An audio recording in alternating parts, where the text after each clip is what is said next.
Hey everyone, Linda here again with you from Gunlock Lane Jewellery. This week another link for you. This a nice quick tutorial. It's a lovely little link and it just looks beautiful in a piece, which you'll see at the end of this video. So if you'd like to learn how to make this little link, then just stay with me. I'll get all my supplies together and we'll get into it. Okay.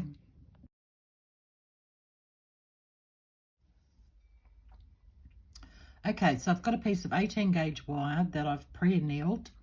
It measures 9 centimeters. 9 centimeters. I had that right. I thought I was thinking in millimeters in. So 9 centimeters, which is about 3.5 inches. Okay. So I'm going to turn a loop using my round nose pliers, and I just want a fairly small loop for this. So pretty much right on the end of your pliers there, and we're just going to turn that. And I've pre-annealed this because obviously it makes it easier to do. You can do it without pre-annealing, and I will show you. I've done an example earlier just to make sure it was possible to do it. I've got, so I've just trimmed up my loop there because I want to have a nice round loop on this. And close that up. Now I'm going to grab my 6-step pliers, and I'm using this mandrel here. I'm not sure what the measurements are on these. I can't help you with that, but this one here is what I'm using. And I'm going to come in and I'm going to leave about 5 millimeters from the edge of my plier to the start of that loop there. So about 5 millimeters. There we go, that should do. And I'm just going to turn a loop. Will you get out of the way, please? Yes. Sorry about that. I've got a greyhound trying to stick a nose in, and I couldn't move my hands then. She's an absolute sook of a thing. She's driving me insane. The sooner she goes back to her home, the better for me. And I'm a dog lover, but this dog is driving me insane. I don't like dogs, big dogs, in the house as it is, only little dogs. But yeah, unfortunately I've been stuck with her for the last 5 weeks, and it's time for her to go home. Okay, so I've made my loop there. Sorry, I was talking to you about greyhounds, and you can see what I've got there so far. So I'm going to grab my flat nose pliers, and I'm going to grab that loop right where it crosses there, the thing there. And you can actually, because this has been pre-annealed, you can actually bend this up with your fingers. Now, if you haven't pre-annealed, just grab another pair of pliers, like, bent nose pliers or whatever, and bend it up, because, or you could try it with your fingers, but it'll be a lot harder to do, obviously. So I've just wanted that straight up like that. So that's what it's looking like. I'm going to now insert my pliers into, if I can grab hold of this, goodness gracious, butterfingers, like that. So I've got that there in the middle, and you don't squish this hard, you don't need to. We're just going to guide that wire around the mandrel again, and you'll only get so far, and you'll have to take your pliers out, reinsert them on the same mandrel, and this time bring it in and under and behind, like that. So we want it around like that. Just put those out of the way for now. And now I'm just going to grab hold of my little loop that we made that's sticking up in the air here, and I'm just going to push that into the center with my pliers like that, getting as close to the center. It doesn't have to be perfect, we're not aiming for perfect here. I don't ever aim for perfect on my channel. Just bringing that down a little bit. Now, you can turn your loop here now if you like, and then bend it up. But the way my brain works, every time I try to do that, and it doesn't matter if I think, okay, I did it one way the last time, I'll do it the opposite way, I end up doing it the same way anyway, and my loop ends up the wrong way. So that's just my brain, how it works. Sorry, I've just got to turn something off here. Sorry about that. Yeah, so I do it this way. So now I'm just going to grab hold of this with the pliers, just to support it while I bend this up. And I'm just going to bend this wire up.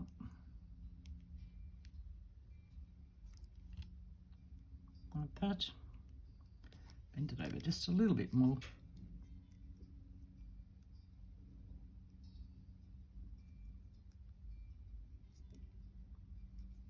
Okay, because now I want the loop to come down. So do you see what I mean? So, well, maybe you don't, because maybe your brain mightn't work like mine works, but I just have trouble doing things in mirror reverse. I don't know why.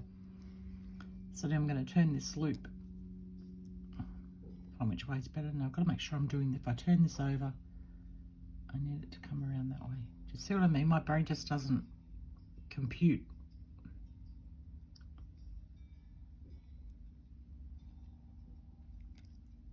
Get that started. Now I can turn it in from this way, grabbing one of my pliers here, and just turn that loop up and around.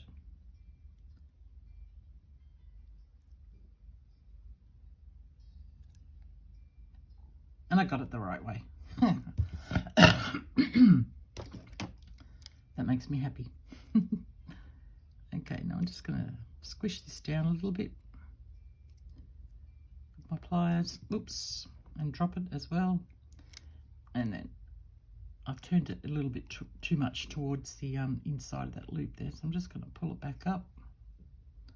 Check it out, make sure it looks good.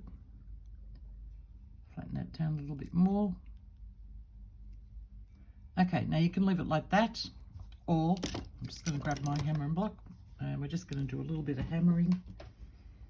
This is a nice quick video this week, which is good because I've got to go out in about half an hour.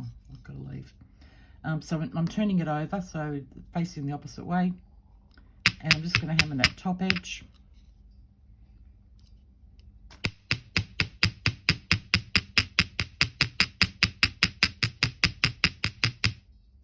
So this is strengthening it, but also gives it a bit of a decoration because you've got that reflective part up the top there, which always looks nice. There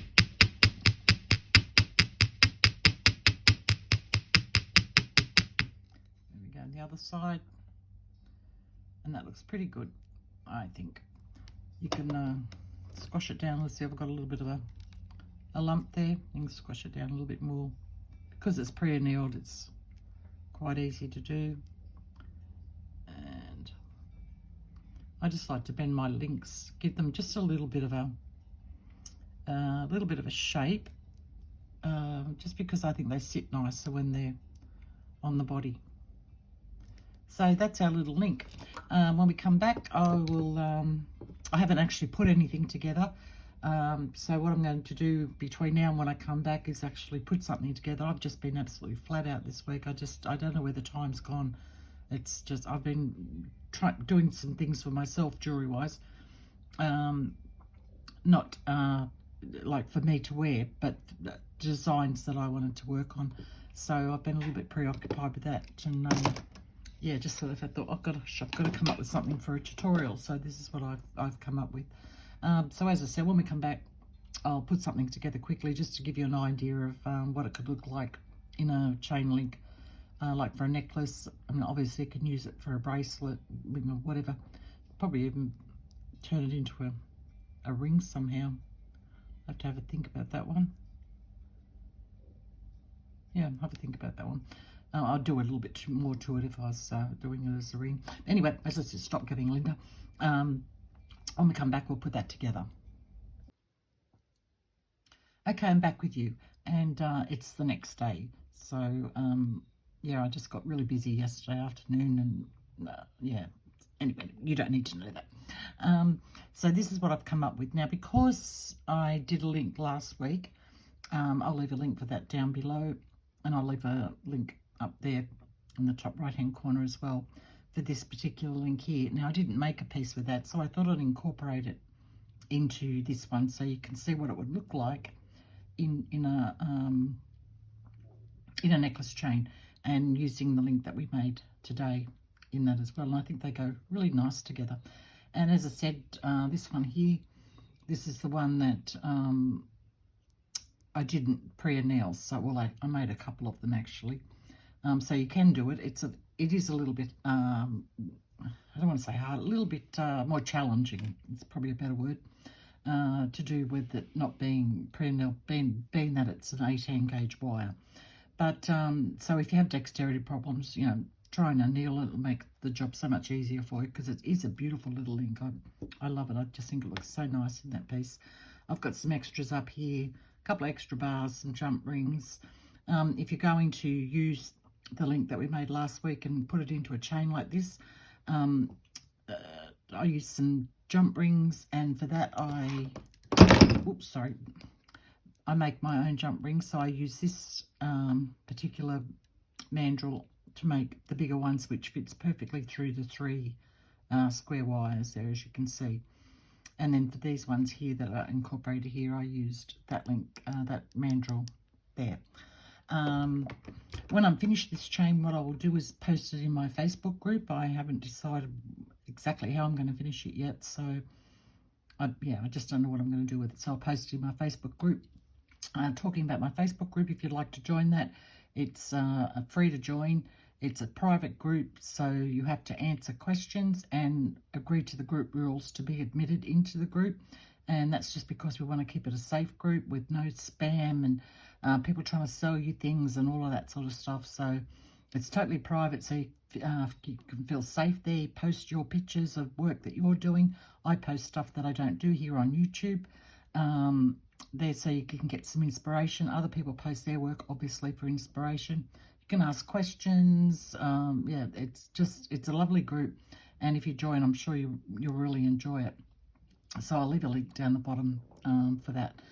Other than that, anything else to say? I don't think so. I think that covers pretty much everything. Yeah, all right, that's it. I can't think of anything else. Anyway, guys, have a great week. I shall see you all next week for another tutorial, and just go out there and make something beautiful. Oh, before I go, please, if you wouldn't mind hitting the like button, it really, really helps me out. Leave a comment. I love to hear from you all, and of course you can share the video with anyone that you would like to. And if you haven't subscribed, that'd be really nice too. If you just hit that subscribe button, that'd be great. Okay, guys, thanks a lot. Catch you all next week. Go out there and make something beautiful. Bye.